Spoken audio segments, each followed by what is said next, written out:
No sé si has visto que muchos teléfonos, por default, cuando está recién sacado de la caja, prendes la cámara, vienen con los filtros activados. Si tú no quieres los filtros, tienes que desactivarlos. Muchos celulares ahora ya vienen con el filtro belleza predeterminado y que es una realidad diferente. Entonces puede ser que estés invadido en esa imagen que realmente no es cierta. Y en la imagen y las redes sociales están comenzando a trabajar con eso. El primer contacto ahora que tengo con todos mis pacientes es usualmente por WhatsApp, por Instagram. El 80% de las imágenes que yo veo en la foto de perfil no es la misma persona con la que hablo. Y no es real, no necesariamente porque no la quieres, sino porque el mundo te lo dio. No necesariamente la vivencia propia es tan importante como también puede ser la vivencia creída. Las redes sociales nos inundan de imágenes, nos inundan de información, que no necesariamente es la que nos toca vivir, pero la estamos vivenciando. Y el choque con la realidad puede ser muy grande. Hay algo que yo me di cuenta. Bien, amigos, ahora para ustedes algo de onda. Hola y bienvenidos al episodio de nuevo podcast. Yo soy tu host Italo Guzmán. Hoy estoy con José Carlos Elías. José Carlos. ¿Cómo estás? Bien, muy bien. Aquí dispuesto a tener una charla interesante, o sea que pregunta y conversemos lo que quieras. Gustazo tenerte acá. ¿Qué tal si empezamos un poco con darle un poquito de contexto al público? ¿Qué haces? ¿A qué te dedicas exactamente? Ok, me presento. Soy José Carlos Elías, soy psicólogo clínico de formación, soy psicoterapeuta, hipnoterapeuta y actualmente me dedico en todo lo que es la práctica privada en mi consultorio, viendo los temas de procesos psicoterapéuticos individuales, además trabajando un poco también con lo que es psicología deportiva. Excelente. Bueno, eso es un poco lo que me interesó de tu perfil, ¿no? Cuando lo estaba revisando es el tema de hipnoterapia, ¿no? No sé mucho del tema, entonces, de todas formas, ¿cómo llegaste a esa decisión de carrera, ¿no? Cuéntame un poco la historia detrás de... A ver, ya, para comenzar un poco, yo siempre cuento la historia de cuando me preguntan acerca de la hipnosis terapéutica. Cuando habré tenido aproximadamente 15 años, no sé si has escuchado de Brian Weiss. No. Brian Weiss es un psiquiatra que publicó un libro, Muchas vidas, muchos sabios, o Muchas vidas, muchos maestros, dependiendo de esto. Y él, utilizando hipnosis, cuenta que comenzó a hacer regresiones a vidas pasadas. Y fue algo que, otra vez, yo tenía 15 años, estaba todavía en el colegio aprendiendo, viendo qué hacer con mi vida y me pareció fascinante toda esta ¿Tú qué historia. entendías por vidas pasadas? Tal cual, o sea, el concepto de poder generar, porque al final, ¿qué es la persona? ¿Cómo se desenvuelve? ¿Cuál es la vida que tiene? Okay, entonces eso nos llega de misterios. Probablemente eso influenció un poco en que sea psicólogo, en que pueda estudiar psicología. Pero bueno, eso quedó en mi cabeza y me pareció un concepto muy interesante. Muchos años después, muchísimos años después, ya cuando estaba formado, trabajando, viendo, descubrí, primero como usuario, que había una corriente terapéutica en la cual se podía emplear la hipnosis para generar, con un trance muy ligero, regresiones que te permitían generar, revivir momentos de infancia e incluso podías llegar a vidas pasadas. Como usuario, dices. Como usuario, o sea, yo accediendo a consulta. ¿En qué momento lo probaste por primera vez y cómo fue esa experiencia? Cuando lo hice específicamente fue un momento particular de mi vida que necesitaba un poquito de orientación, aproximadamente por el año 2020, cuando estábamos en la pandemia, en el 2020. Okay. Y me sirvió tanto como usuario, o sea, me sirvió tanto a mí, que decidí comenzar a meterme de lleno en el proceso y lo añadí como parte de las herramientas terapéuticas que manejaba para poder darle una experiencia integral a aquellas personas que puedo ayudar. Porque al final mi orientación como psicólogo clínico dentro del consultorio es tratar de ofrecer a las personas la posibilidad de alcanzar sus mejores versiones sintiéndose felices. Entonces eso terminaba siendo importante para mí. ¿Y tú experimentaste a primera mano de que sí funcionaba? Sí. Entonces termina siendo justo lo que es, cada vez que me preguntan acerca de la experiencia y los conceptos que yo puedo tener con la hipnosis, la experiencia y la evidencia que yo tengo es clínica. Comenzó con lo que yo sentía, comenzó con lo que yo podía ver dentro de los consultorios cuando estaba practicando inicialmente y después ya cada vez que lo he tenido con los pacientes que he trabajado.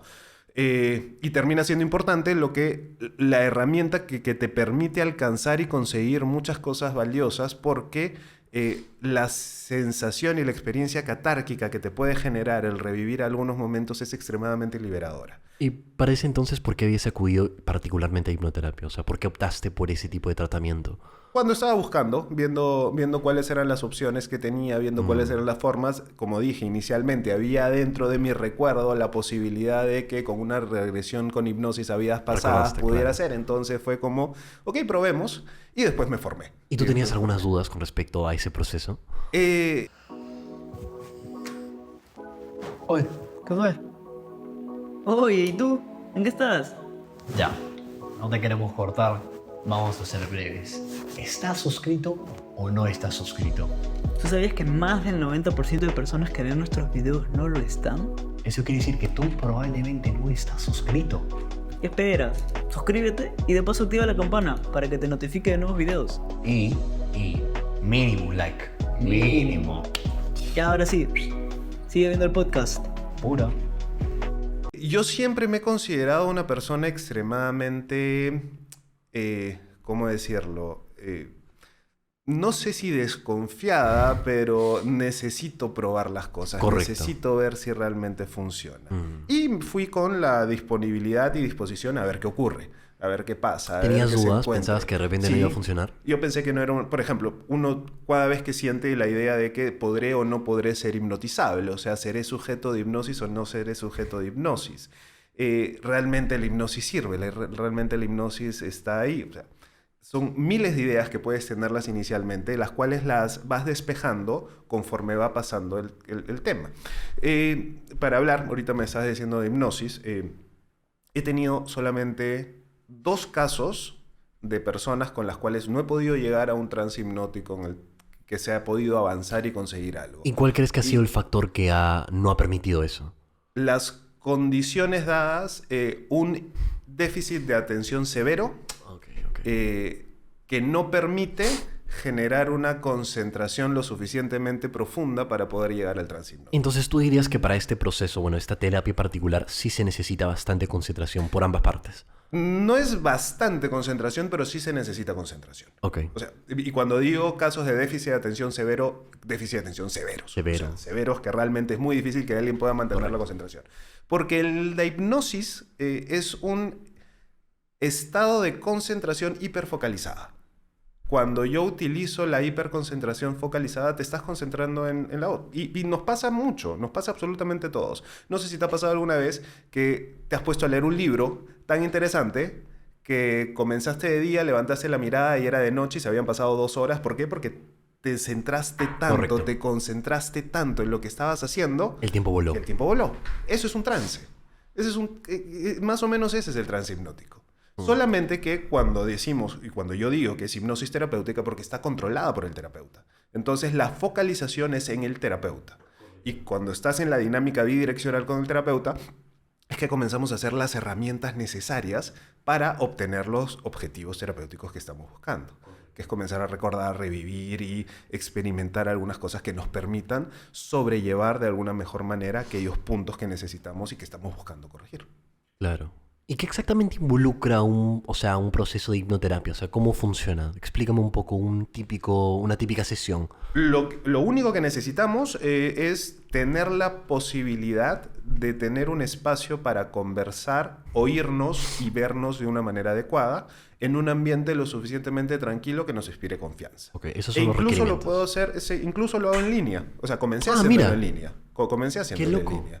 Es más, las técnicas yo las aprendí con profesores en Argentina y los terapeutas en Argentina fueron los que a la distancia me comenzaron a enseñar. Primero yo lo hice, como digo, después ya comencé a aprender y funciona perfectamente en línea. Porque lo único que necesitamos es que las condiciones estén dadas para que podamos vernos, escucharnos de una manera adecuada y además tener un espacio lo suficientemente seguro de poder relajarnos y hablar de aquellas cosas que sean importantes. ¿Y cómo describes ese estado hipnótico? ¿Cómo es? Como digo, es un trance muy ligero de concentración. Es un trance muy ligero de concentración. Cada persona puede describirlo de una manera diferente, pero lo que estamos llegando es que comienza con un proceso de relajación, una relajación simple, y después dentro de la relajación comenzamos a hacer focalizaciones específicas en aquellos recuerdos y que salga lo que tenga que salir. Correcto. Qué loco. O sea, me parece interesante. Siento que Yo personalmente no me imagino de repente que funcionaría. No sé, como que tengo esa duda también. Es que a ver, es que tenemos que entenderlo algunas cosas. Me estabas diciendo, por ejemplo, que sí te ha ocurrido que te has quedado trabajando o que Totalmente, te has quedado viendo. sí. Entonces, ahí podemos entender que sí hay forma de poder estar en este trance. Ok. Luego, este trance se profundiza cuando la dinámica es con otra persona. Quiero decir, también de la misma manera cabe la posibilidad de que te haya pasado que te has quedado conversando con alguien y te has embebido tanto en la conversación que probablemente el tiempo se pasó. También. Ok, entonces ahí ya estamos teniendo otro tipo de condiciones en las cuales uno está concentrado en lo que está haciendo y el tiempo pasa y deja de percibir los elementos exteriores y únicamente se centra en lo que está viviendo en ese momento. Ahora, existen técnicas en las cuales uno puede hacer para gestionar esto. Por ejemplo, si yo comienzo a hablar extremadamente rápido, yo voy a hacer que tu corazón vaya a un ritmo determinado y que me prestes atención. Y que si yo subo la voz, probablemente te presentes y que sientas algunas cosas. Pero ¿qué pasa si yo comienzo a hablar en un tono mucho más bajo y me mantengo en estas condiciones, haciendo que tu ritmo y tu atención se centren específicamente en lo que estoy diciendo? Probablemente si yo en ese momento te mido, tus pulsaciones cardíacas han bajado. Así es como comenzamos a generar ese trance por medio de la palabra que permite acceder a ese estado y que una vez que generamos las condiciones idóneas es que accedemos a los contenidos terapéuticos. ¿Y usualmente cuánto demora de repente entrar ese trance? Cuando yo utilizo las sesiones de hipnosis le pido a la persona que me separe 2 horas. 2 horas, ok. Son 2 horas. No es que uno vaya a trabajar las 2 horas porque es muy difícil mantener una concentración 2 horas.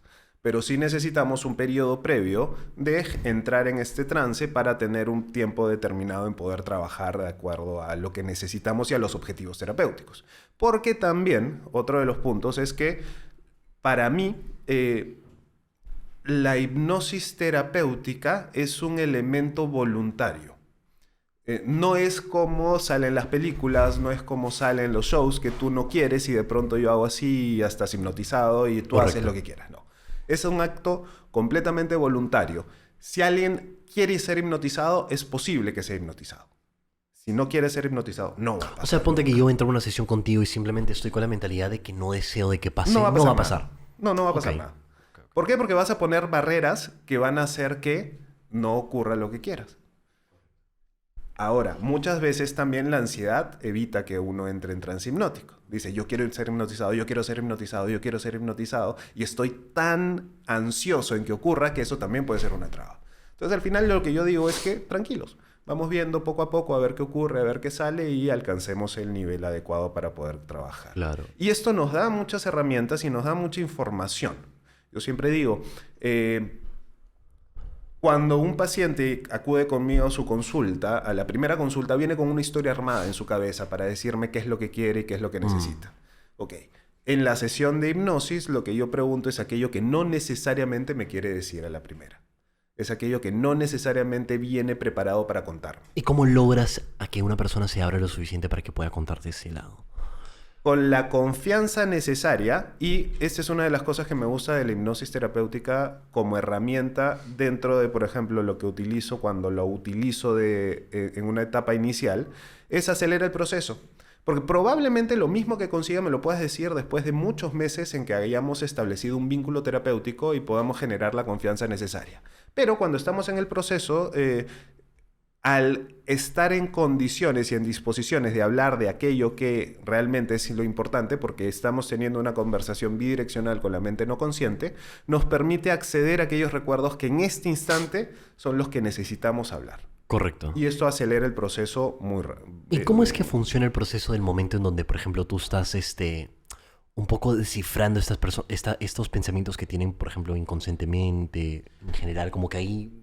Es que ahí viene también la ¿no? estructura y por eso como psicólogo, psicoterapeuta lo entiendo y lo proceso, porque yo entiendo que las personas, por un lado, tienen un inconsciente, la estructura mental comienza a acumular todas tus vivencias y todos tus recursos, todas tus herramientas en el no consciente, y en esa dinámica de lo que me vas contando comienzo a entender qué es lo que pasó, por qué es que en este momento estás sintiendo lo que estás sintiendo. Puede ser por cuestiones del pasado, puede ser por vivencias traumáticas que puedan haber ocurrido, o puede ser por algunos elementos que se hayan fijado de alguna manera. Porque entendamos que, por lo menos como yo entiendo, somos seres energéticos. El ser humano es un ser energético. ¿Y qué digo ¿De qué forma? ¿Qué digo con energético? Energía tal cual como uno para hacer cualquier cosa necesita gastar energía. Cualquier cosa. Para pensar necesitas gastar energía. Para hablar necesitas gastar energía. Entonces, el ser humano está diseñado para ahorrar toda la energía que pueda. Eso como base. Entonces, como estamos diseñados para ahorrar toda la energía que podamos, tendemos a actuar inmediatamente de acuerdo a la forma que ya sabemos cómo actuar. Por eso el cambio es tan difícil. Independientemente si nos haya dado buenos o malos resultados. Eso es la compulsión a la repetición. Todos tendemos a repetir compulsivamente aquellos hechos que alguna vez nos han permitido solucionar entre comillas algo. Okay. Solucionar es generar una respuesta. Entonces, no es que pensemos inmediatamente qué es lo que vamos a hacer ante un estímulo determinado a cada rato, sino actuamos porque ya tenemos un aprendizaje. Esa forma, ese aprendizaje, esa manera como generamos esa conducta, la podemos ir descifrando en este proceso terapéutico para entender por qué es que actuaste como actuaste y tener la posibilidad de repensar esa acción y romper el ciclo. Correcto. Si tú haces siempre lo mismo, ¿por qué siempre me va mal? ¿Por qué siempre me va mal? Bueno, te va mal porque tú estás predispuesto a actuar de maneras para que te vaya así. Pero si entendemos qué es lo que ocurrió, por qué es que se dio ese primer quiebre en el cual comenzaste a actuar de esa manera, y hacemos un cambio para entregar una herramienta que te permita modificar eso, comenzamos a generar el proceso terapéutico. Claro. Esa es la idea. Ok. Lo tenemos a cada rato y siempre preguntan en temas de pareja, ¿por qué siempre escojo la mala pareja? Uno dice, escoges perfectamente las parejas malas y lo haces una y otra vez. Y si no rompes el patrón, vas a seguir escogiendo una y otra vez lo igual.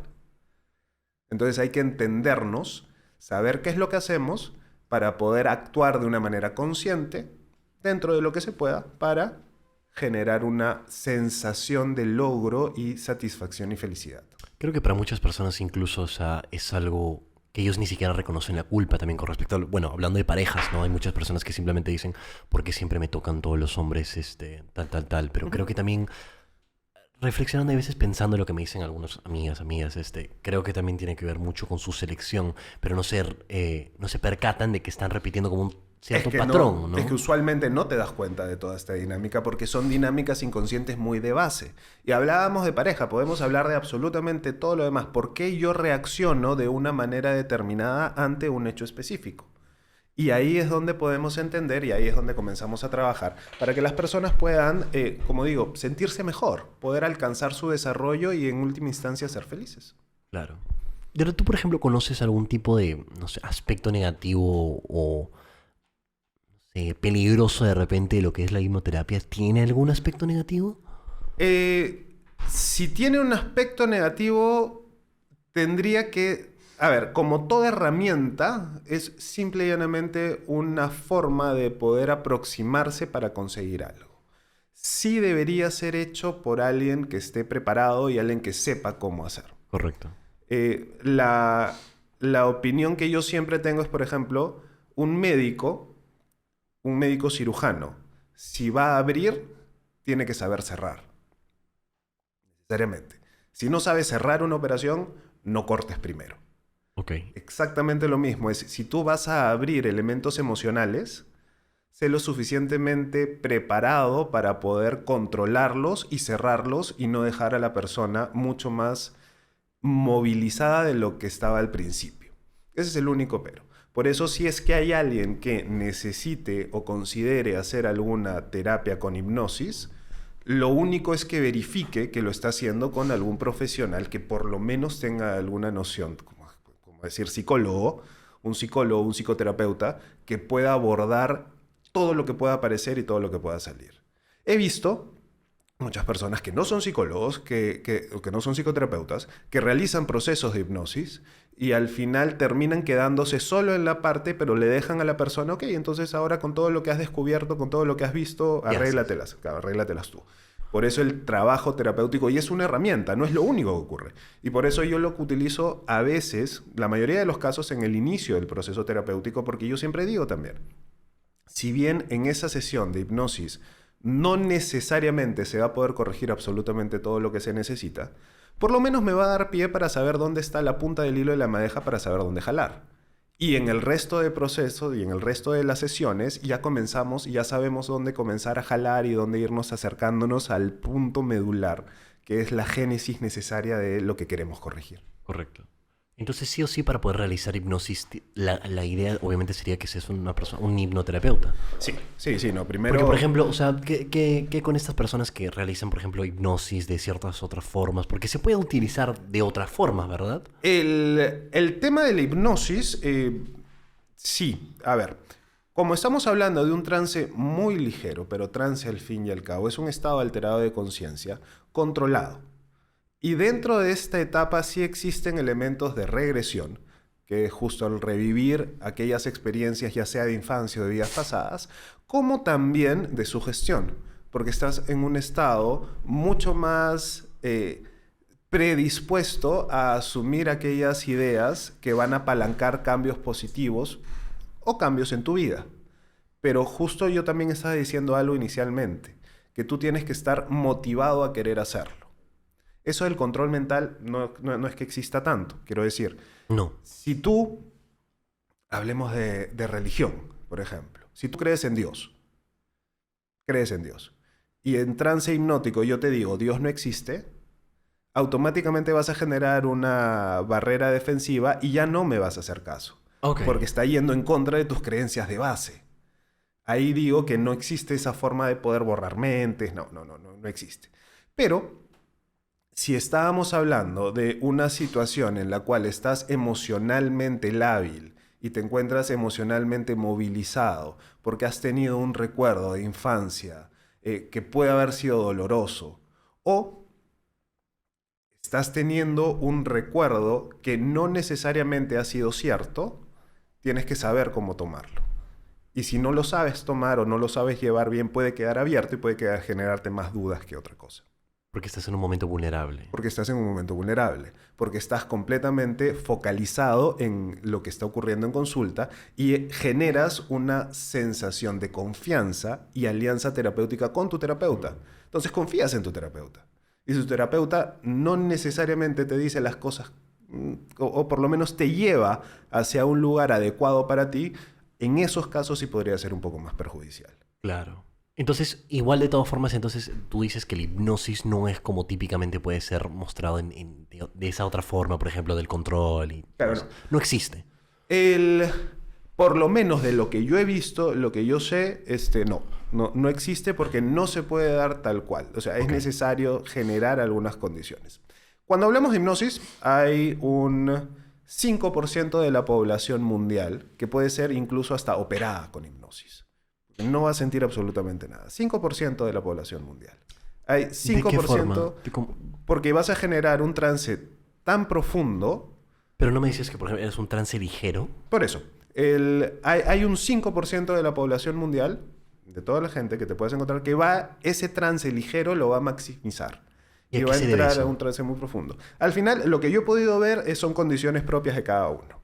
Increíble. Que termina siendo. ¿Por qué? Porque además la hipnosis... y ahorita justo me acabo de acordar, comenzó a trabajarse en la Primera Guerra Mundial para controlar el dolor porque había desabastecimiento de morfina.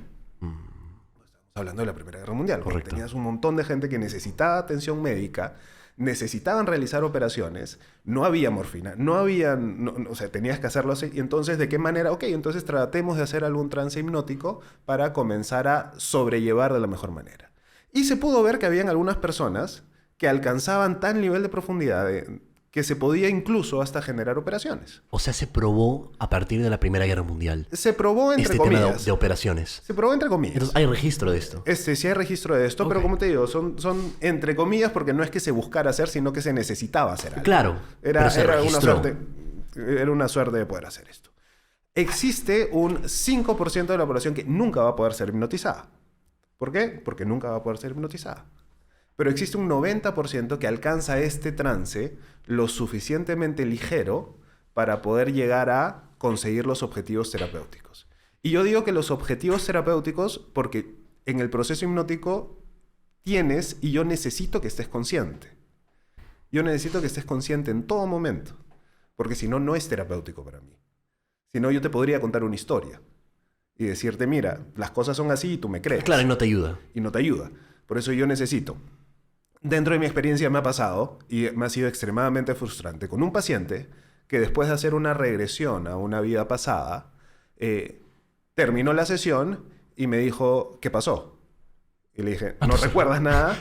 Me dijo, no. O sea, llegó a un punto de Punto trance de que simplemente profundidad no... tal, y eso que fue una regresión extremadamente vívida, extremadamente dada, al final, como yo tomo En ese todas momento se están notas, comunicando. Sí, hablamos, porque necesito Y una no- comunicación mierda. bidireccional. A eso es donde voy. Si yo no genero y yo no recibo una respuesta de tu parte, No va a ser... no va a útil. ser terapéutica porque, Claro. otra vez, necesito esta dinámica y necesito estas conversaciones para poder Pero ¿cómo es hacerlo. que logran estar consciente, lo suficientemente consciente como para poder conversar contigo en este trance, pero no poder recordarlo luego? Ese justo es solamente me ha pasado una vez, con estas personas, como te digo, estadísticamente, que alcanzan tal trance hipnótico que no generan conciencia, pero es mínimo. O sea, dentro de todo lo que he visto solamente me ha ocurrido una vez y, como digo, resulta frustrante porque entonces no alcanzo los objetivos terapéuticos que Exacto. yo deseo, sino tengo que contar, obviamente, todo lo que me dijo en trance hipnótico tenía significado y realmente hacía eco y pudimos continuar el proceso terapéutico con toda esa información que obtuvimos. Pero como digo, a mí me es un poco frustrante porque No es como óptimo. todo aquello que me has dicho que es realmente importante y que necesitabas decirlo tú, no recuerdas haberlo dicho.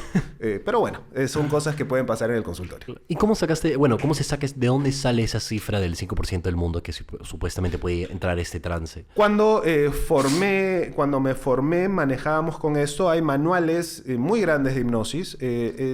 La hipnosis no es una herramienta nueva. La hipnosis es una herramienta Claro. muy antigua. Existen manuales completos de hipnosis. Existen formas de poder direccionar y guiar la hipnosis terapéutica.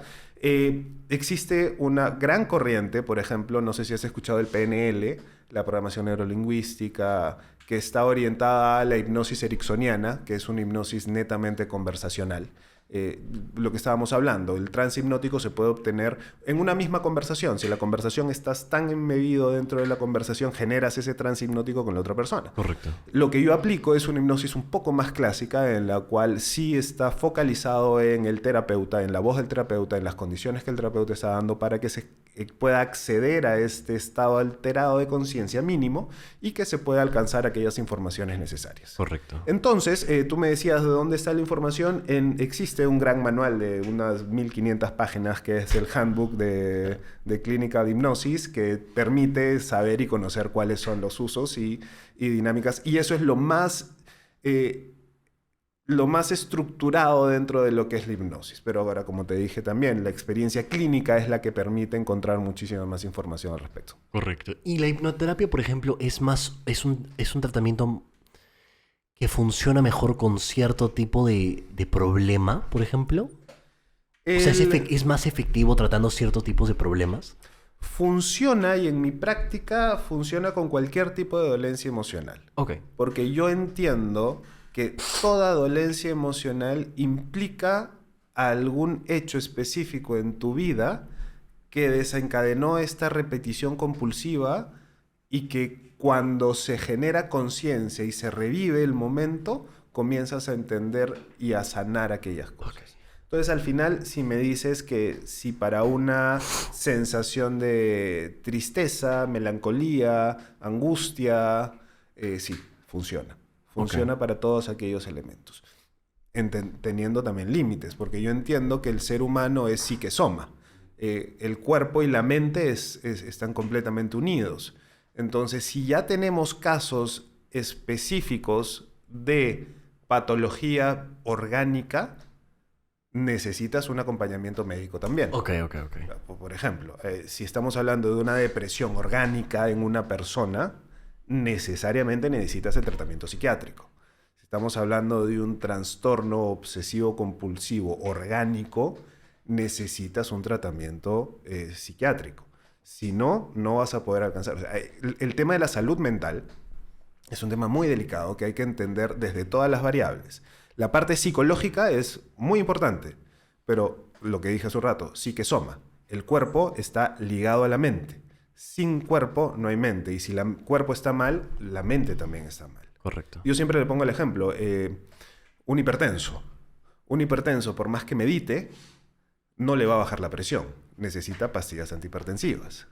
Un asmático, por más que diga, voy a respirar, voy a respirar, voy a respirar, y toda la gente a su alrededor le diga, respira, respira, respira, sin un corticoide no va a respirar. Correcto. Un diabético, por más que todo el mundo le diga, pero tú puedes producir y procesar la glucosa. No, necesitas insulina. Y hay casos que incluso necesitas insulina inyectable.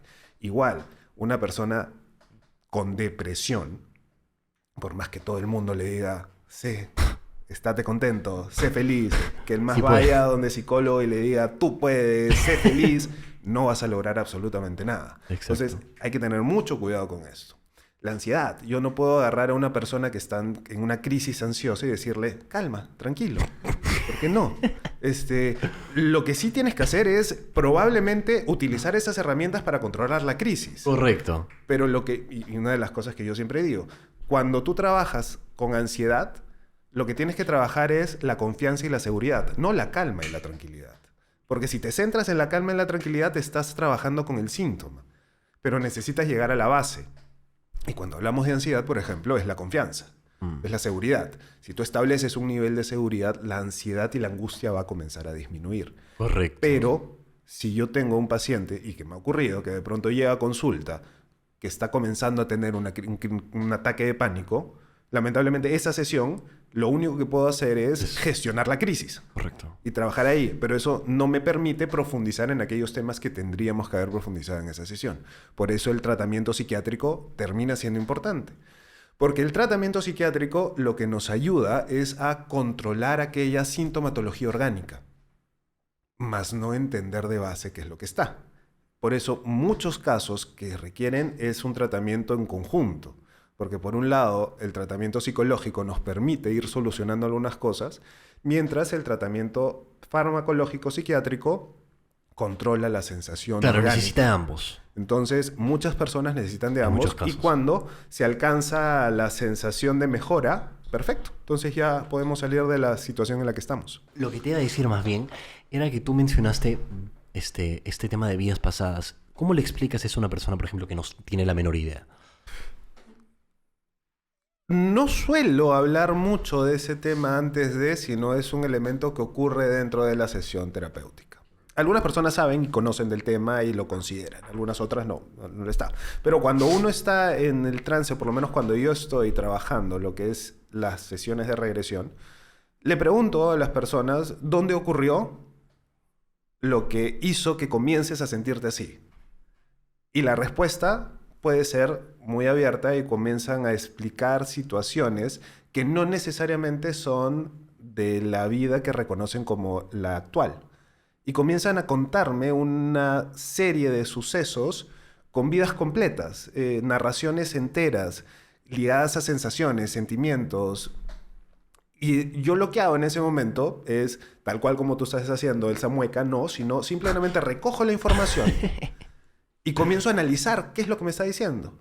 Y comienzo a entender y comienzo a preguntar, ok, entonces, ¿qué pasó? Ok, entonces, ¿qué más ocurrió? ¿Y cómo sientes? ¿Y qué estás teniendo? Y al final apunto todo ese concepto y eso es lo que lo convierte terapéutico, porque las personas me cuentan una realidad que para ellos es importante y significativa. Ok. Entonces me están contando su realidad en ese momento. Y eso es lo que yo entiendo, comienzo a analizar y como terapeuta comienzo a entender hacia dónde puede ir este relato, qué es lo que me quiere decir. Pero la vivencia y la experiencia, a mí me ha pasado. Cuando me han preguntado y he tenido trances hipnóticos y he generado recuerdos a vidas pasadas, he comenzado a ver vidas completas que no son no, podría decir que no son mías, o sea, sí son mías. ¿Cómo te refieres a ver vidas completas? O sea, Porque cuando uno está en el trance hipnótico, genera recuerdos. Y los recuerdos vienen completamente acompañados de todas las sensaciones que puedas tener. Porque las ves, las hueles, las escuchas. Muchas veces las sientes. Alguna vez, y es esto como experiencia, dentro del proceso formativo, tuve recuerdos de vidas pasadas y necesariamente, de acuerdo a mi metodología y a la metodología que aprendí, tengo que pasar por el proceso de muerte. Y el proceso de muerte puede ser vivenciado como extremadamente doloroso. Entre comillas doloroso, porque si nos vamos objetivamente, tú estás echado en un sillón con los ojos cerrados escuchando al terapeuta. Pero la experiencia que me decían era que mi rostro cambiaba, que te ponía rostro de dolor, que me cogía el pecho, que comenzaba a respirar diferente, porque estaba vivenciando un proceso de muerte. Y ese proceso de muerte termina siendo importante para el proceso terapéutico. Ok. Y por ejemplo, ahora con un paciente que te está contando esto, que por cierta primera instancia, como tú dices, no le has explicado el concepto, por ejemplo, de vidas pasadas, ¿cómo le explicas luego de que te han contado algo que no es su vida? Porque la misma persona lo vivencia y con la misma persona encontramos el significado. O sea, Claro, pero ¿cómo es esa primera instancia en donde le explicas que, pucha, has explicado algo, bueno, has contado algo que no es tu vida actual? ¿Cómo suele ser esa reacción? porque la experiencia termina siendo del mismo paciente. O sea, el paciente está consciente en todo momento. Cierto. Ok. O sea, el paciente está consciente en todo momento y es como yo te pregunto, ¿qué estás viendo? Y me dice, bueno, estoy viendo que estoy parado en un campo con un cielo celeste. Ok, entonces ya sé que no estás en ¿Y Lima. cómo suele ser su reacción? O sea, ante eso. La sorpresa en un proceso... Es que no es tanto sorpresa. Y otra vez, ¿cuáles son los términos que yo utilizo? Cuando estamos en proceso de regresión, tú me puedes contar 1.000.000 de experiencias que has podido tener en tu vida. Pero es terapéutica porque en el momento específico de la terapia, tú has escogido contarme eso. Y eso en la terapia tiene un significado. Entonces, no es tanto como, oh, sorpresa, sino, ok, eso lo dije por algo. Y eso apareció por algún elemento específico. Sí termina siendo una experiencia sorprendente, sí termina siendo una experiencia sorprendente. Pero no nos olvidemos que cuando yo lo aplico, no es un juego. Es una herramienta terapéutica que me da información específica de qué es lo que me quieres contar en este momento para poder entender y trabajarlo. Esa es la parte necesaria. ¿Y por qué es que solamente se puede hacer, o por lo menos como yo solamente lo puedo hacer con una orientación terapéutica? Porque no es un juego, no es un paseo, es toda información que me puedan dar significa algo muy importante para la persona que lo está haciendo. Y ese entendimiento es lo que logra y permite alcanzar el mejor desarrollo y la mejor solución para aquellos problemas que puedan tener. Porque cuando yo digo revivir, tú realmente revives. O sea, no es un recuerdo, es un revivir. Es un revivir lo que tengas que revivir y lo que tenga que aparecer. Pero ¿cuál es la condición que también lo hace terapéutico? Por ejemplo, si es una regresión a la niñez. Tú recuerdas algo que te pasó cuando tenías 5 años, por decir algo. Revives con todo lo que sentiste cuando tuviste 5 años. Pero tú ya no tienes 5 años. Tú ya tienes otras herramientas para poder entender qué fue lo que pasó y poder tomar conciencia de lo que está ocurriendo. Ok. Si te ocurrió algo cuando tenías 5 años y no tenías las herramientas para soportarlo y te nublaste por todo y lo bloqueaste, ahora estás en condiciones de decir, me pasó esto. Y ahora lo entiendes y lo digieres. Ahora y eso se vuelve información digieres. valiosa. Y comienzas a, por ejemplo, lo que habíamos hablado hace un momento. Rompes el círculo de cómo siempre compulsivamente estuviste actuando para resolver aquella situación que en ese momento no tuviste forma de hacerlo, pero como lo hiciste, comienzas a actuar una y otra vez. Entonces generamos el cambio necesario para que ya no puedas seguir con este mismo patrón y que tú decidas realmente qué es lo que quieres hacer a partir de ahora. Correcto. Esas son de las cosas que funcionan dentro del proceso terapéutico cuando hacemos hipnosis, pero, otra vez, enmarcado en el proceso de qué es lo que queremos hacer y entendiendo cómo entiendo yo que funciona la mente. Correcto. Que son elementos que nos permiten vivir e interactuar con el mundo. Yo siempre digo, mi formación es psicoanalítica, no soy psicoanalista, pero mi formación está orientada en la comprensión del ser humano desde una perspectiva psicoanalítica. Me parece increíble ese tema. ¿Cómo explicas ese como fenómeno científicamente? O sea, ¿cómo? Y he recibido muchas preguntas al respecto y por eso siempre llego al punto en que la evidencia que tengo es clínica. No tengo evidencia científica. Y hay, por ejemplo, otros textos con respecto a eso que de repente que sí pueden Se puede acceder, por ¿explicarlo un ejemplo, poco si más? nos medimos, como te decía también, si nos medimos las pulsaciones cardíacas van a bajar cuando estés... Entonces, si hay alguna forma de gestionar con la palabra algunas condiciones físicas, sí. Es que no me entra en la cabeza cómo es que alguien podría tener recuerdos de algo que, bueno, se supone que no ha vivido, ¿no? O sea, realmente porque no es su vida actual. Es que me parece como no logro entenderlo. No la logro entenderlo. realidad, y es completamente válido, y también hay que entenderlo en el otro sentido. Muchas veces la realidad psíquica es más importante que la realidad fáctica. ¿Qué quiero decir? No necesariamente te tiene que ocurrir un evento traumático para que generes un trauma. No necesariamente a ti te tiene que ocurrir el hecho para que cuando lo imaginas no te impacte tanto. ¿Y qué es lo que ocurre? Y esto también hay unas pruebas. Si yo te insulto, pero si yo te insulto de verdad, con esas palabras que realmente te hieran, se va a activar la misma zona del cerebro que se activa cuando yo te golpeo físicamente. La misma. Entonces, la imaginación y el mensaje que tú puedes generar en tu cerebro va a ser exactamente igual que si realmente ocurriera, porque la realidad es lo que tú consideras que es real. Entonces, si me estabas preguntando, los hechos y los eventos que ocurren en un proceso terapéutico cuando se recuerdan y se vivencian son tanto o más importantes aunque hayan ocurrido o no hayan ocurrido, porque son importantes y valiosos para ti. Y en el hecho de que son importantes y valiosos para ti, me dan herramientas para poder generar los cambios o las soluciones necesarias para que tú puedas sentirte bien con ellos. Correcto. Me parece increíble. O sea, como te digo, no La mente logro humana es... Me parece increíble, me parece locazo. Me parece un concepto locazo. La mente humana termina siendo fundamental en todos nosotros.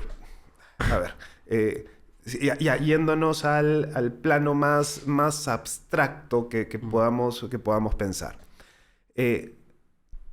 Tu mente es aquello, tu cerebro es aquello que interrelaciona con el mundo. Tu cerebro no tiene ningún contacto con absolutamente nada de lo que consideras real. Y así quieres, nos vamos por eso de ya lo más abstracto. Vivimos en la matriz. Vivimos en una suerte de matriz. Bueno, lo real es, supongo, lo que... Bueno, todo está en... No me gustaría decir todo está en tu imaginación, pero todo está dentro de tu cerebro, no todo lo que imaginas y experimentas. Yo veo que esto es blanco, pero yo no puedo asegurar que este blanco sea lo mismo que tú consideras blanco. Ese concepto siempre me ha parecido... ¿Por qué? Porque no tengo forma. Me huele la cabeza eso siempre. Entonces, estamos...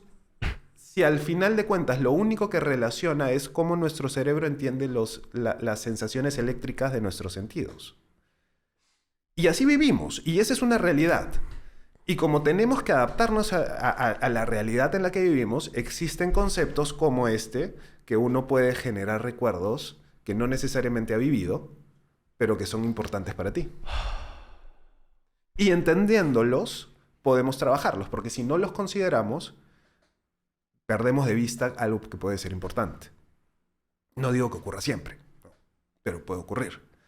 ¿Qué es lo que pasa cuando nosotros vemos la típica, ¿no? ¿Quién no ha llorado con el Rey León en la escena? ¿Quién no ha llorado? Y si nos ponemos, estamos viendo dibujos animados que no tienen absolutamente nada que ver. Pero nos hace sentir algo real. Pero nos hace sentir algo real.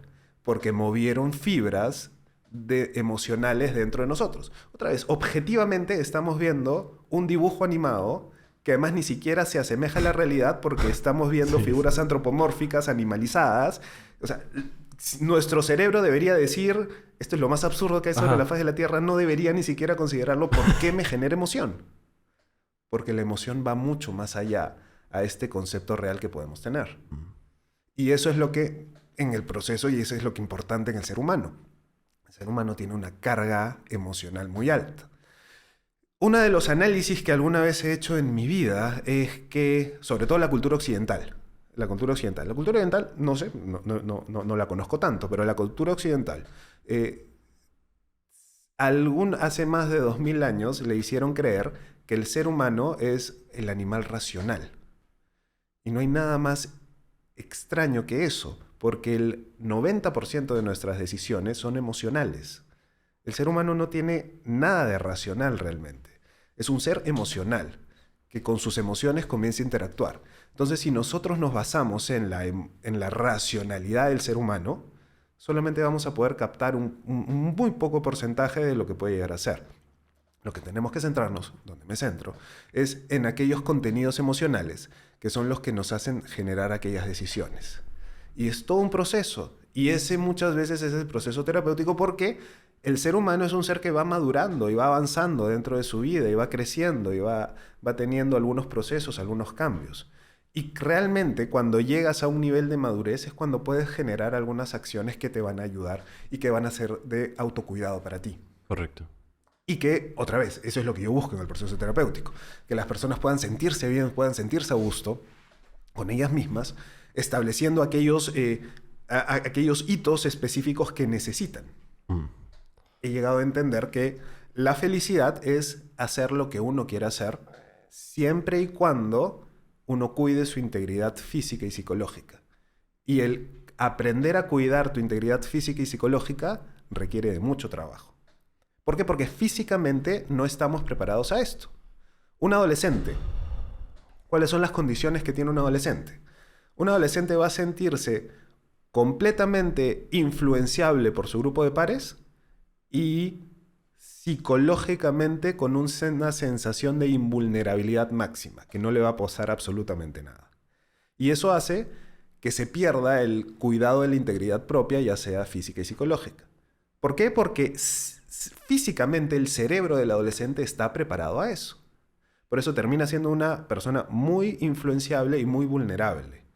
Cuando nosotros ya crecemos, termina de desarrollarse nuestro cerebro, comienza a desarrollarse nuestra condición física, estamos en condiciones de poder hacer aquellas cosas que realmente queremos hacer, siempre y cuando nos cuidemos nuestra integridad física, cuidemos nuestra integridad psicológica y llegamos a ser completamente felices. Eso es llegar a la felicidad. Eso es llegar a la felicidad, que es un trabajo bien arduo, que es un trabajo complicado, pero es un trabajo que se puede. Por alguna razón soy psicólogo y psicoterapeuta. Creo que la gente puede cambiar. Creo que la gente puede puede generar aquellas situaciones convenientes que le permitan alcanzar aquellos puntos que le permiten ser felices, desarrollándose al máximo, haciendo aquello que quiere hacer, cuando lo quiere hacer, cómo lo quiere hacer. Porque también tenemos habíamos hablado, ¿no? del criterio psicoanalítico, esa pulsión de vida y pulsión de muerte.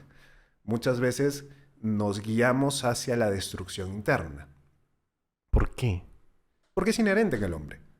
Pero cuando llegamos a generar la comprensión del cuidado propio, podemos romper ese círculo, podemos romper ese patrón y comenzar a hacer aquellas cosas que realmente son positivas para nosotros.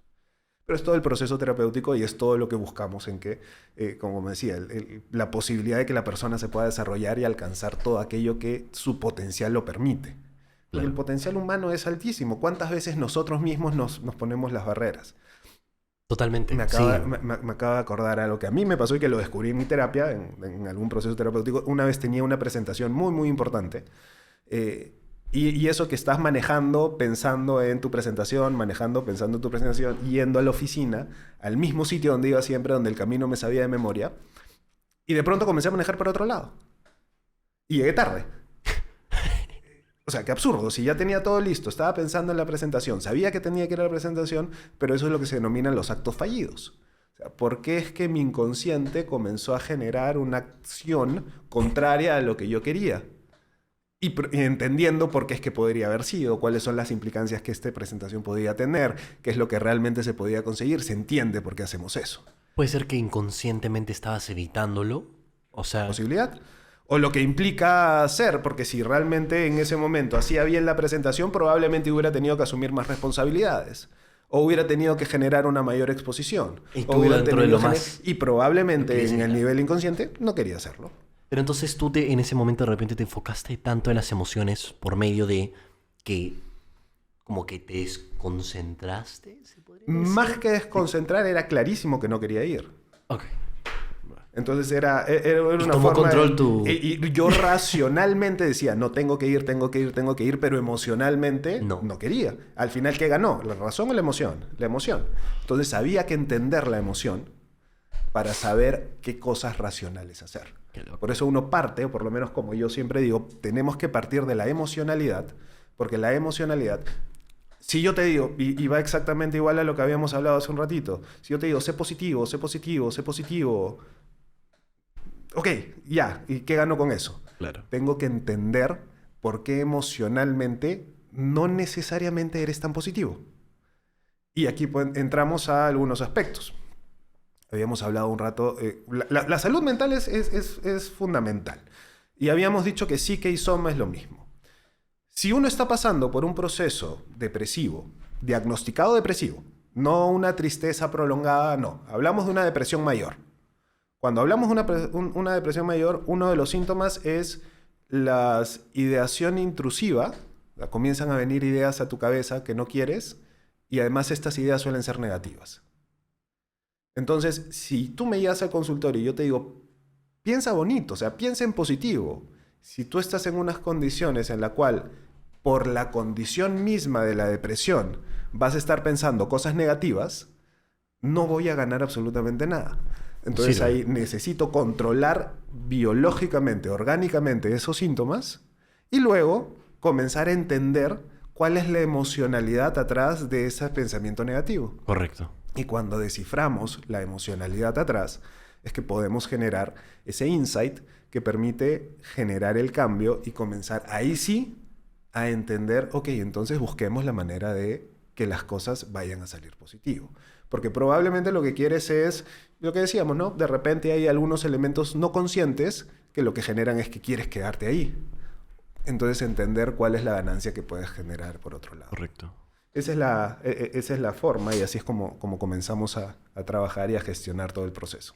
Y bueno, hablando de este tema de salud mental, se me había venido a la mente algo que quería conversar porque en el último podcast justo había salido el tema de redes sociales y todo esto, ¿no? Entonces, yo hace unos días, o sea, después de haber tenido ese podcast y hace unos días, empecé a buscar un poco en internet y vi, por ejemplo, que en Estados Unidos esta cifra de depresión diagnosticada en adolescentes ha subido bastante, como que bastante, ¿no? En los últimos años.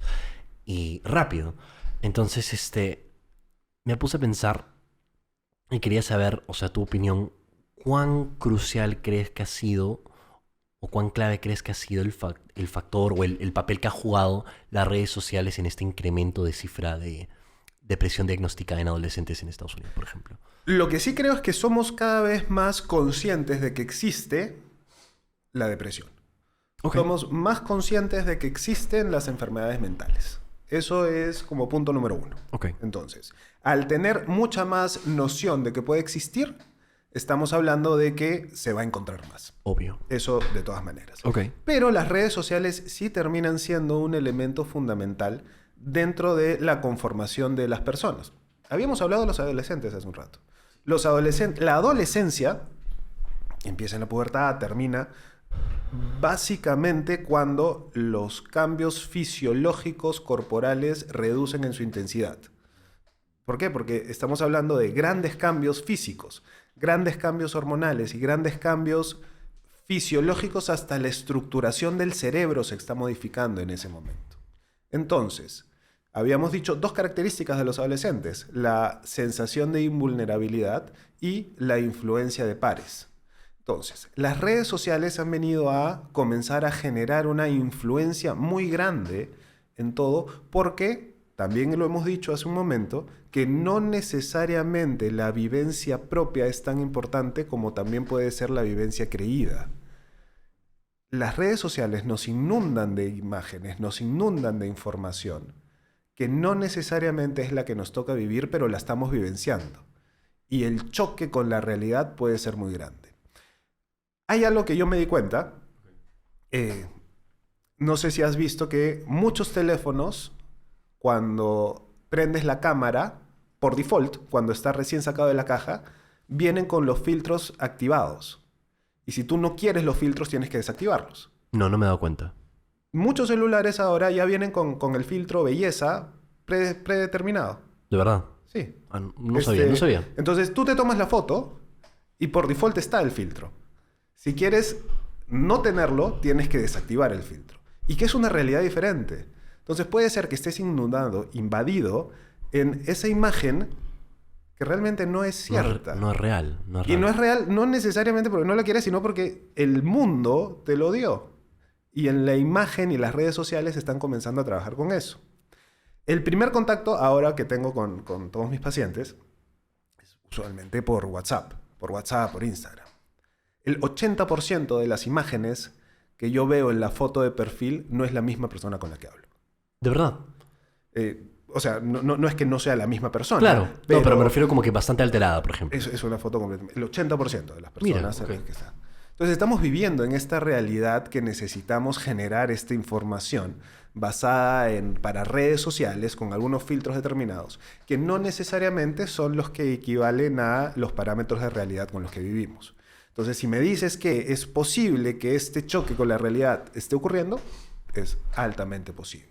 Si es posible que la influencia que nos generan los pares ya no sean aquellas personas que vivíamos cerca, que eran vecinos, amigos del colegio, ahora ya es un mundo completamente abierto, generen este choque que nos haga sentirnos cada vez como que estamos en algún desbalance en algún sentido. Entonces, si es posible que todas estas redes sociales influyan en una patología masiva, es posible. Sí siento eso, de cierta forma. O sea, siento que las redes sociales de cierta forma se ha vuelto como un espacio de constante comparación. Y no siento que eso sea algo beneficioso para la mayoría. O sea, lo siento porque, lo veo, ¿no? Lo veo en experiencias de amigos, ¿no? Cuando me cuentan tipo de cosas. Amigas, bastante, por ejemplo, en chicas con respecto a su belleza, ¿no? Es como esta constante presión de ser algo que maybe no eres. Me acuerdo, ya en tiempos de universidad, ya ahorita que me acaba de recordar, ya van varios años desde que salí, habían estudios de la felicidad. Okay. Y se habían encontrado que muchas veces la felicidad percibida era mayor en aquellas personas que vivían en comunidades alejadas. ¿Por qué? Una de las explicaciones que se daba era que las opciones de elección eran mucho más limitadas y establecidas. Quiero decir, por ejemplo, de pareja. Si tú escogías tu pareja, tenías un universo limitado para hacer. Correcto. Y al tener un universo limitado, terminabas percibiendo una felicidad mayor a aquellas poblaciones que vivían en ciudades grandes donde la cantidad de elecciones era tan grande que el aspecto de la comparación estaba latente de cada instante. Entonces, el elemento de la elección, el elemento de la capacidad de escoger y comparar, hace que de alguna manera nos sintamos mucho más tristes, por decirlo de alguna manera, que si nuestras opciones son limitadas y tenemos que decidir entre lo que tenemos, vamos a optar y vamos a comprometernos con eso. Claro. Sí lo siento de esa forma, definitivamente. Termina, y hay varios estudios. Mi profesor de psicología social los manejaba y eran los estudios de la felicidad, obviamente con un cuadro y algoritmos determinados, pero más o menos era así. Correcto. Sí, o sea, de cierta forma siento también que las redes sociales nos hace sentir en la obligación también de sentirnos identificados con bastantes cosas que de repente... Por ejemplo, algo que noto bastante en redes sociales es ¿cómo se llama el término? El tema del autodiagnóstico. Por ejemplo, he notado un trend de personas, por ejemplo, que comparten sus experiencias, algunas reales, obviamente, de depresión, ansiedad, ataques de pánico, etcétera. Pero también he notado un número increíble de personas que claramente solo lo están compartiendo para pertenecer.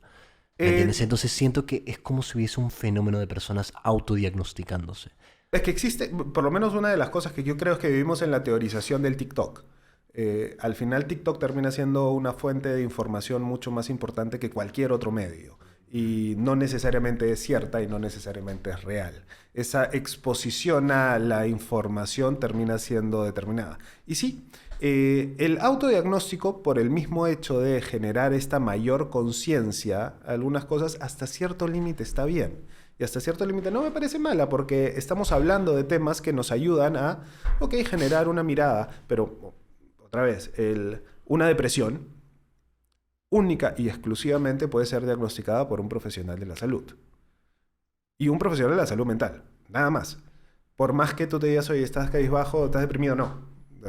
Depresión es única y exclusivamente aquella que la diagnostica un profesional de la salud. Ansiedad es única y exclusivamente aquella. Tú te puedes sentir ansioso, pero si un trastorno de ansiedad solamente puede ser diagnosticado por un profesional de la salud mental. Exacto. Entonces no podemos confiar y no podemos generar en esos autodiagnósticos que nos pueden dar luces, nos pueden dar incluso... Claro, obvio. Me has hecho acordar, la necesidad de la exposición es importante. Tengo en uno de los posts que hice en mi cuenta de Instagram, por ejemplo, menciono acerca de una evaluación que se realiza para diagnosticar depresión. Y no te digo que respondiendo a esa vas a saber si tienes depresión o no. Te digo que si estás dudando en alguna de estas, acude a un profesional.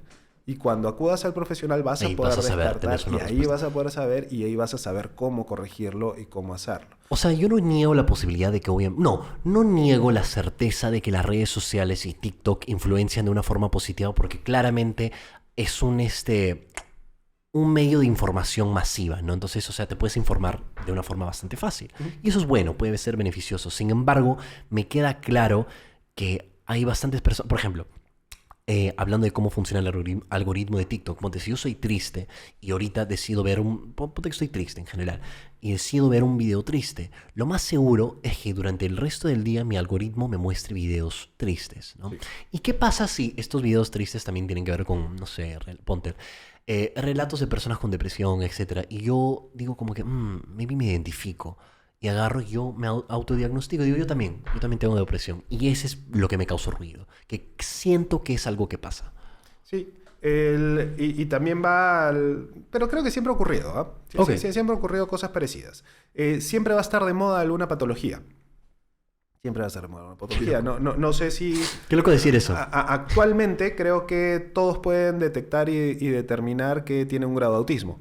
Y en todos lados dicen, no, yo probablemente sea autista, cuando no tiene absolutamente nada que ver una cosa con la otra, absolutamente. ¿A qué crees que se debe y eso? Se comienza a hablar de una manera muy... ¿A qué crees que se... O sea... La necesidad de generar alguna pertenencia dentro del grupo y entender algunas cosas y... A ver... Cada persona termina siendo un mundo y cada persona es completamente diferente a la otra. Cada persona vive en su universo. Los criterios diagnósticos nos permiten establecer algunos tratamientos y facilitar algunos temas, pero no se puede catalogar y no se puede etiquetar a una persona con un diagnóstico. A mí nunca me gusta hablar con diagnósticos. O sea, sí tengo que hablar de diagnósticos cuando es necesario para poder generar alguna orientación y alguna psicoeducación relacionada a esto.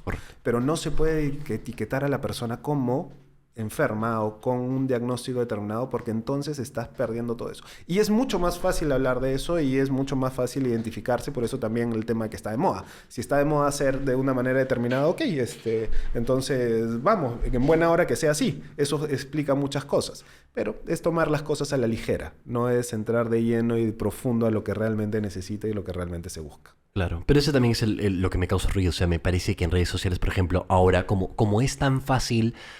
o tan común querer pertenecer a un grupo y autodiagnosticarte, etcétera, siento que se toma más a la ligera esos términos como depresión, ansiedad, ataques de pánico, etcétera. Entonces como minimiza la importancia de esas situaciones, creo yo, es lo que pienso yo.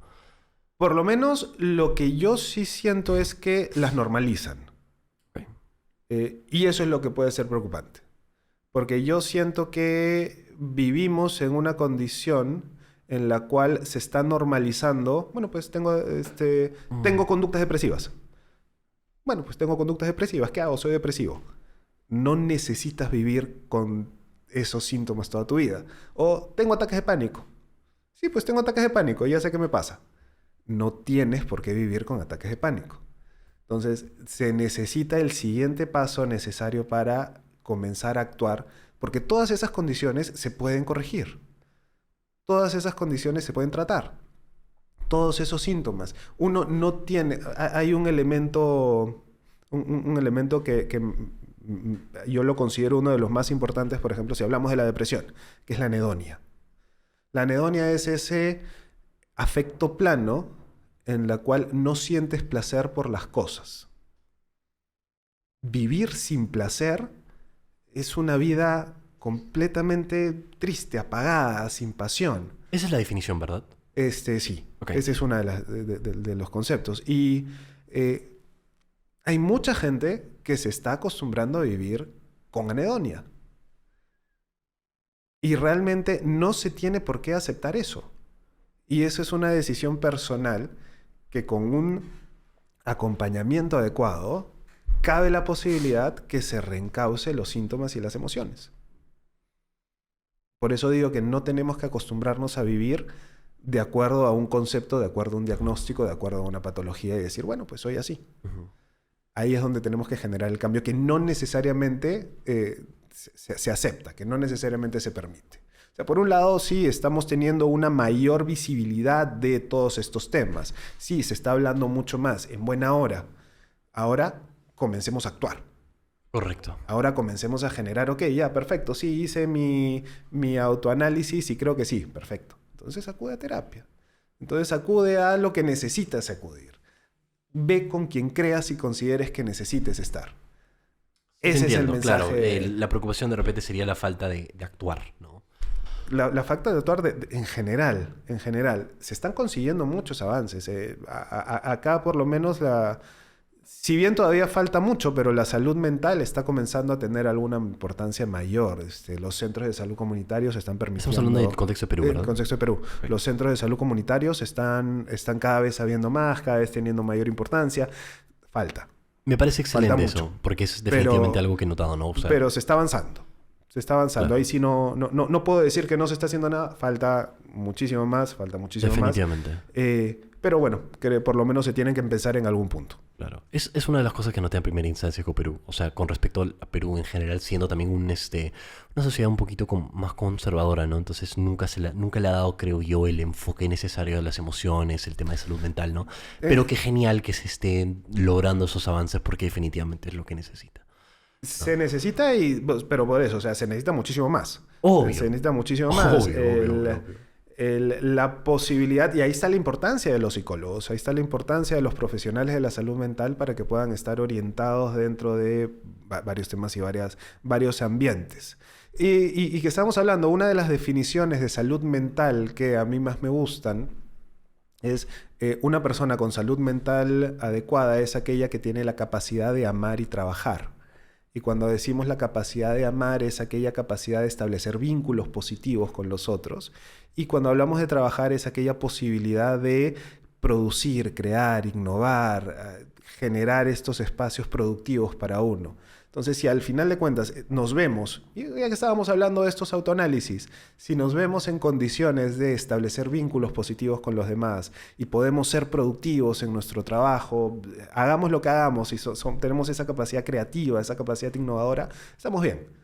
Si no, es el momento de hacer algún cambio, es momento de evaluar qué cosa tenemos que hacer para comenzar a generar esos espacios que nos permitan alcanzar esta salud mental que necesitamos. Correcto. Y José Carlos, ¿tú cuál consideras que son los mayores aspectos negativos de nuestro consumo de redes sociales hoy en día? Terminan siendo un escape a las realidades, terminan generando estas emociones fisiológicas que se generan en el organismo que no necesariamente son beneficiosas. nos vuelven adictos a este tipo de consumo que nos obvian y nos desligan de toda la realidad que deberíamos estar viviendo. O sea, termina siendo eso. Porque al final las redes sociales son buenas. Las redes sociales nos permiten alcanzar y nos permiten interactuar de una manera muy abierta, de una manera muy fácil con todo el mundo. Pero esa exposición y este vivir única y exclusivamente de situaciones que no son reales son las que pueden generar esos conflictos internos. Correcto. A mí me parece loco cómo es que una herramienta que pueda conectarnos tan fácilmente con personas a través de todo el mundo, siento que de cierta forma también esté limitando nuestra conexión con las personas que están a nuestro alrededor, ¿no? Sí. Porque definitivamente, y admito con toda sinceridad, de que definitivamente tiene un efecto sobre mí, ¿no? Yo noto que a veces lo utilizo mucho, afecta mis vínculos de cierta forma, porque es como que reconozco que cuando estoy con un ser querido debería de evitar usar un celular, pero a este punto se me ha hecho tanta costumbre, ¿no? Que a veces lo agarro por costumbre, ¿no? ¿No? Y se me dificulta a veces controlar eso, ¿no? Entonces, lo cual es lo que estoy intentando ahora mejorar, trabajar. Sí, y era justo lo que decíamos hace un momento, la posibilidad de establecer vínculos positivos con el resto. Esa posibilidad de vincularnos con una persona cara a cara termina siendo fundamental. Sí, es mucho más fácil a veces el mensajear. ¿Por qué? Porque es más fácil, porque uno solamente bota el mensaje y ya está. Sin embargo, con una dinámica conversacional es necesario escuchar. Es necesario tener esa capacidad de entender, esa empatía que puede generar, que naturalmente la tiene el ser humano, que es para poder desarrollar. Había algo que... una de las cosas que la tecnología nos ha traído, por ejemplo, Waze. Es genial Waze. Obvio. Pero no estamos desarrollando la capacidad cerebral espacial para poder encontrar una dirección. Ya estamos obviando todo el esfuerzo cognitivo necesario para generar una estructura que te permita orientarte en el espacio y que puedas llegar a tu destino sabiendo dónde estás yendo sin que te digan cómo hacerlo. Puedes usarlo una vez para que sepas cómo llegar. Y entonces estamos dejando de lado el aprendizaje. Ya no hacemos ese trabajo, ¿verdad? Y ya no lo hacemos. Sí, de verdad. Wow, sí, no lo había Entonces pensado. estamos perdiendo esa capacidad cognitiva que tiene el cerebro para orientarse en el espacio y poder direccionarse. Y lo llevo a otro punto. Es la misma capacidad cognitiva que necesitas para establecerte un objetivo. Sea lo que sea. Yo quiero sacar un podcast a la semana. Necesito planificar y mi cerebro tiene que estructurar cuáles son los pasos específicos para hacerlo. Si ya perdí la noción de siquiera cómo llego 5 cuadras más abajo, bajando, yendo, doblando a la izquierda, doblando a la derecha, subiendo 3 pisos, estoy perdiendo capacidades cognitivas porque las estoy dejando a algo tan simple como Waze. Y obviamente va a tener un impacto negativo en general. En otros aspectos, Claro. que nadie dice que no funcione, funciona genial. Obvio. Pero no dejemos de aprender y utilizarlo. Y aquí viene lo que habíamos dicho también hace un momento. La felicidad viene de establecer y de hacer lo que quiero hacer cuidando mi integridad física y psicológica. Y se podría decir que en este caso... El, por abs- ejemplo, el ejemplo tan absurdo de Waze. Úsalo, perfecto, aprende. Pero cuando ya no lo necesites, no lo hagas. ¿Y quién tiene que decidir eso? Uno mismo. Y tiene que tener la conciencia suficiente para decidir en qué momento dejar de usar y en qué momento usar, porque va a ser el cuidar tu integridad sobre todas las cosas. No digo que si vas a ir a un sitio que no tienes ni la menor idea cómo llegar, no lo uses. No, o sea, tienes que usarlo. Y si no vas a volver a ir a ese sitio nunca más en tu vida, también úsalo. ¿Por qué? Porque no lo necesitas para nada más. Ese tipo de informaciones sí. Pero si tienes que utilizar Waze para ir a tu casa, a tu trabajo, todos los días, ¿dónde está la noción que necesitas de Claro. comenzar a aprender? Y que muchas veces ocurre. Y que muchas personas lo hacen. Claro. O sea, estas herramientas nos benefician definitivamente a corto plazo, pero a veces, claro, no nos damos el trabajo de percatarnos O sea, del efecto negativo que puedan tener a largo plazo. Y nos van a beneficiar hasta largo plazo, o sea, porque siempre van a estar con nosotros, siempre van a estar. Ahora es muchísimo más fácil. Yo en algún momento de mi vida tenía que, y esto ya va a ser que suene un poco viejo, sacar las guías de calles, las guías de calles de las páginas blancas para poder movilizarme por Lima. Tenía que hacerlo.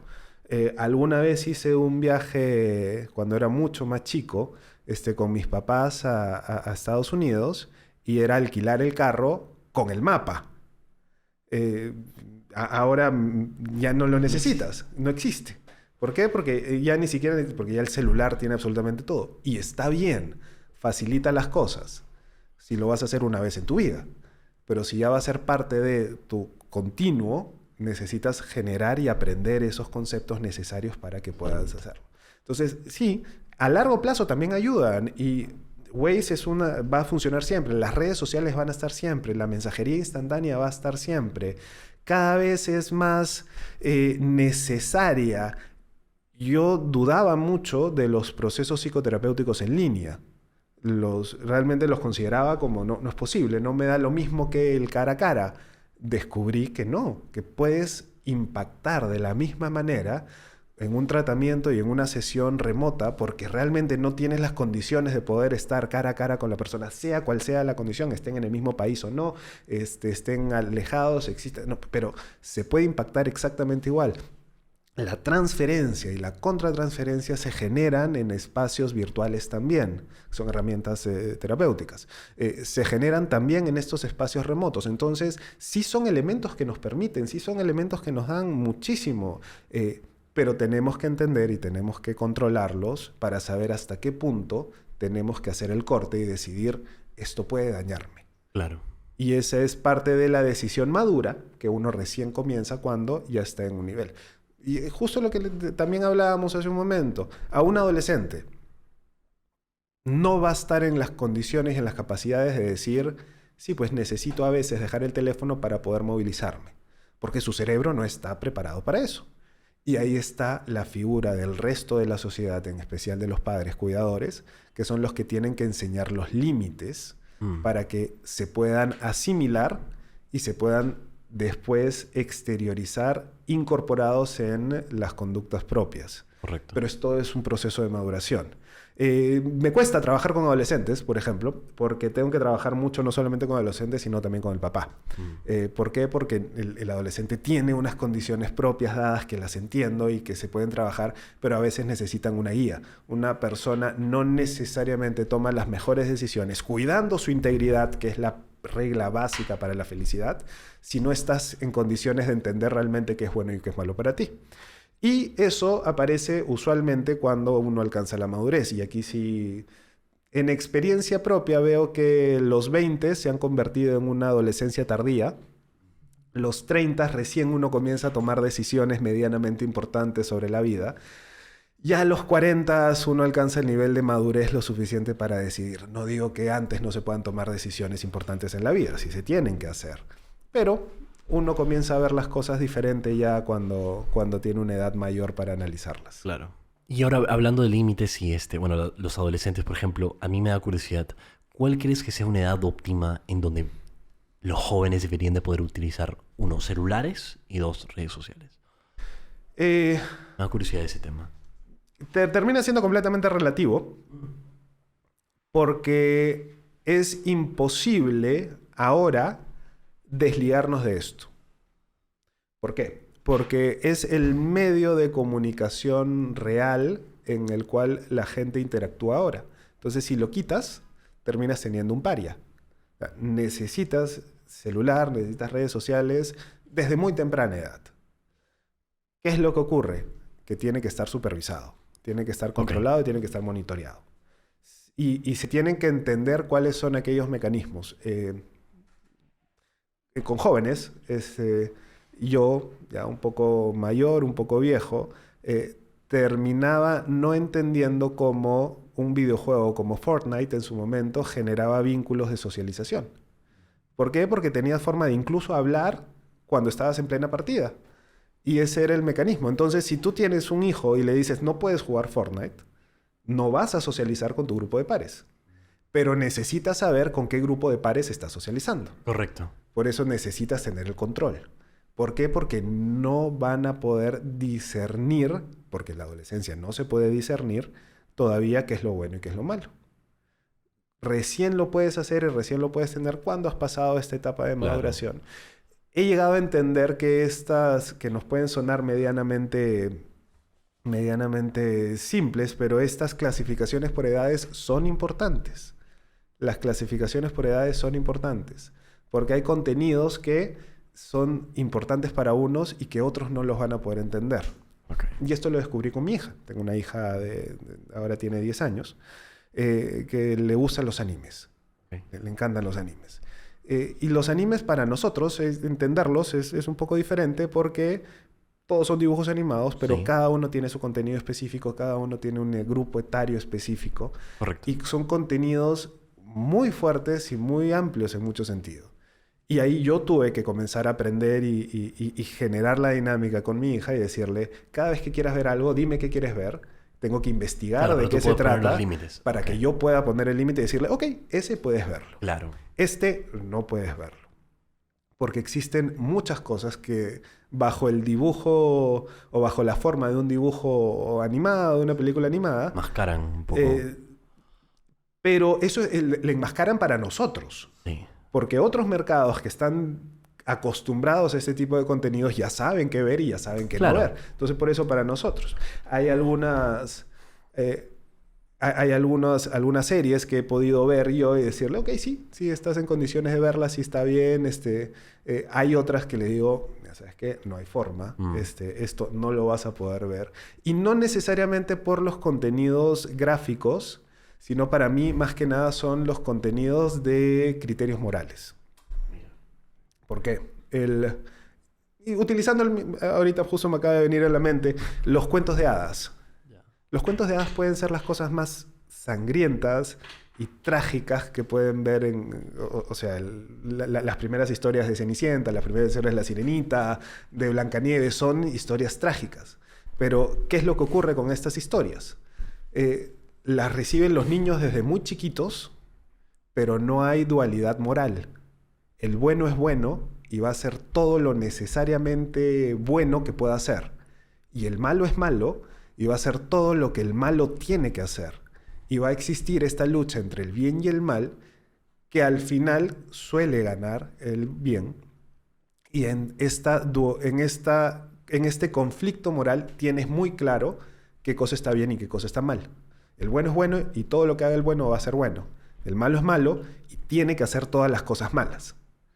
Cuando tienes contenido adulto, ya estás hablando de contenido que tiene dualidades morales. Correcto. Porque el mundo, siendo sincero, no es tan dual de blanco y negro. Existen una cantidad de matices. Pero un niño, un adolescente, todavía no está preparado para discernirlo. Entonces, ahí es, por eso yo digo, no es que le deje ver a mi hija todas las cosas sangrientas que pueda ver, pero yo no me fijo tanto en los sangrientos, sino en la característica moral de los personajes. Claro. Y si la característica moral de los personajes permite identificar que hay alguien bueno y que realmente sus criterios morales están acordes a esto, bien. Y el malo tiene que ser malo, porque necesariamente tiene que ser malo, porque si el malo comienza a hacer cosas buenas, ahí también pierde la consistencia moral. Correcto. Entonces tiene que haber esta diferenciación.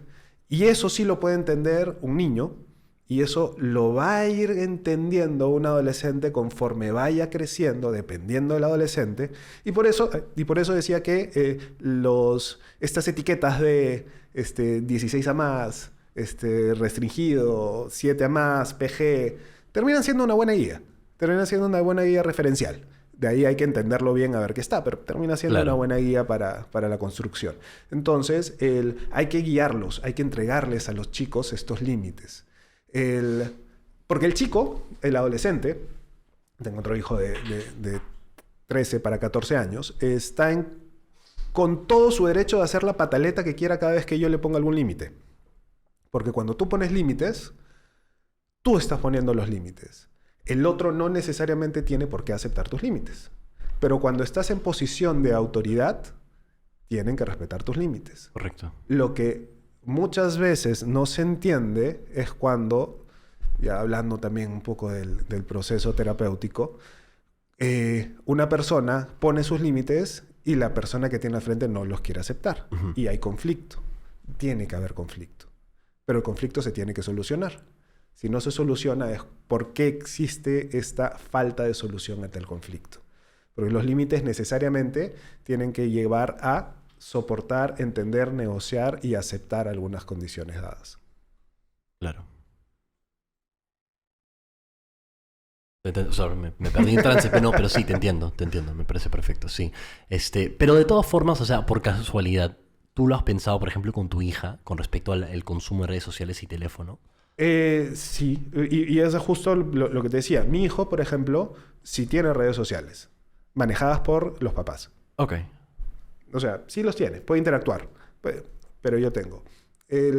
Utilizando las redes sociales, utilizando las ventajas tecnológicas. Mi hijo tiene un iPhone. Y la ventaja que tiene el iPhone es que está ligada a mi cuenta de Apple. Ah, sí. Entonces, cualquier cosa que haga, yo lo sé. Claro. Cualquier contenido que se comparta, yo lo tengo. O sea, si envía una foto de meme, yo sé qué foto de meme está teniendo. Ajá. No es que lo revise todo el tiempo, pero tengo acceso a... Entonces tiene cierto control. Entonces correcto. tengo cierto control. Tiene Instagram, sí tiene Instagram. Todavía no está en la edad para tener Instagram, pero tiene Instagram. Porque no tener Instagram sería dejarlo fuera de la dinámica de todos los pares que sí tienen Instagram. Correcto. Entonces necesita interactuar. Pero esa interacción está controlada.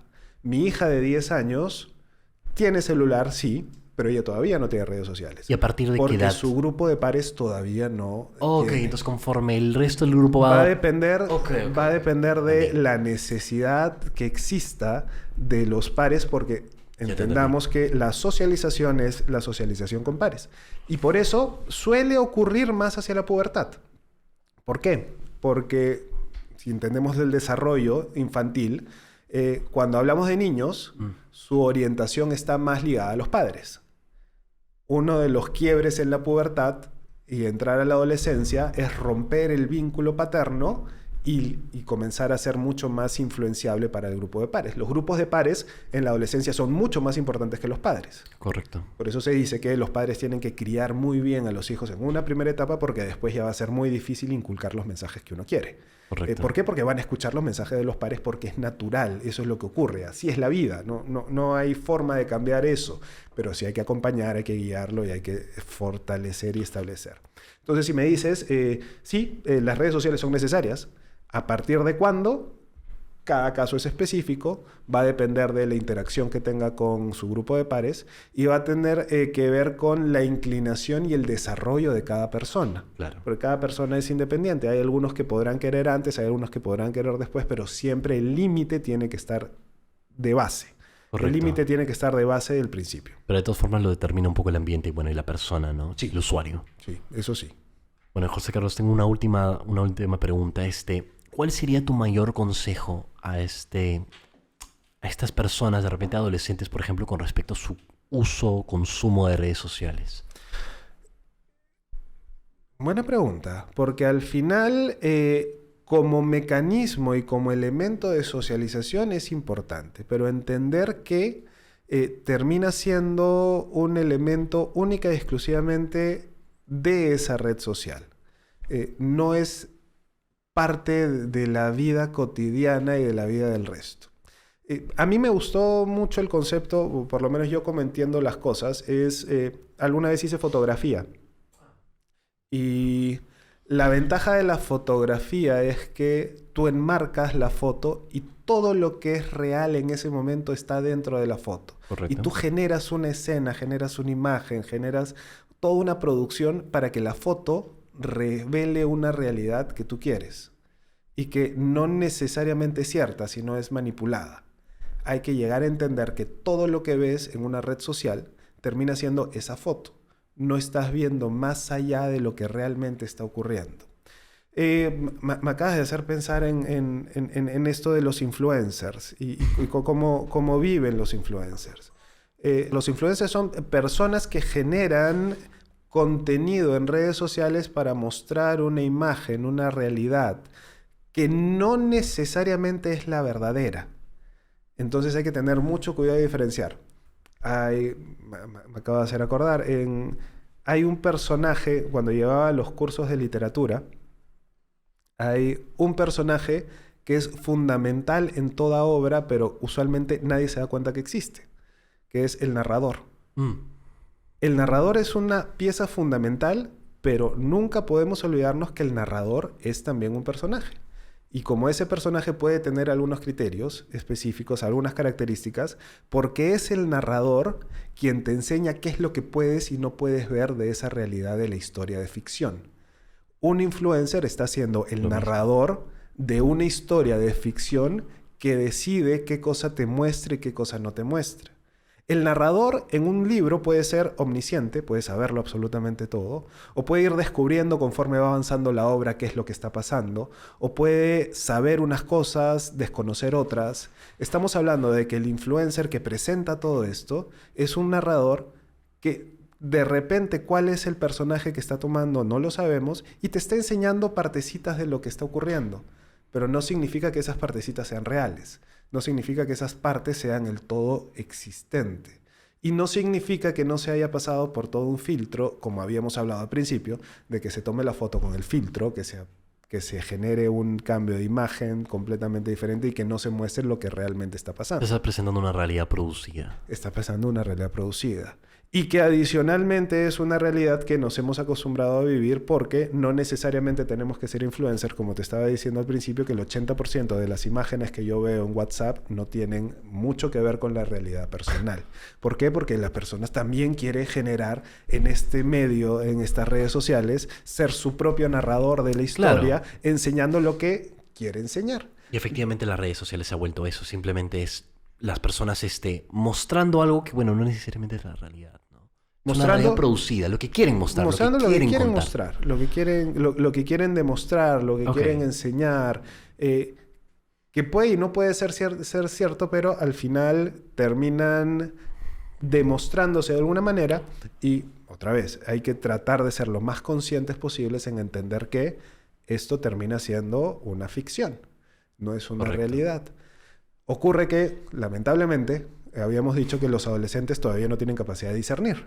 Entonces, como no tienen capacidad de discernir, tienen que tener unas figuras que sí sean capaces de ponerle los límites. Correcto. Y eso es muy importante, el criterio de ser padre, para poder enseñar qué cosas son los que se pueden decir. Y volvemos a esas primeras infancias en las cuales hay que construir estos vínculos para que cuando entremos a la posibilidad de esta sobreexposición, tengamos un ancla que te permita discernir e introyectar de la mejor manera estas decisiones entre qué está bien y qué está mal. Correcto, me parece excelente. Entonces, el tema de las redes sociales es complicado, pero si de base hay un control y unos límites, se pueden sobrellevar y aprovechar de la mejor manera posible. José Carlos, muchas gracias. No, gracias a ti. ¿Y cómo te pueden encontrar en redes? En Instagram como psicólogo José Carlos Elías y en la web psicólogojosecarlos.com. José Carlos, muchas gracias en serio por venir, por tomarte el tiempo. No, a ti muchísimas gracias y bueno, interesante conversar un rato. Muchas gracias por vernos y nos vemos en el siguiente episodio. Chaufa.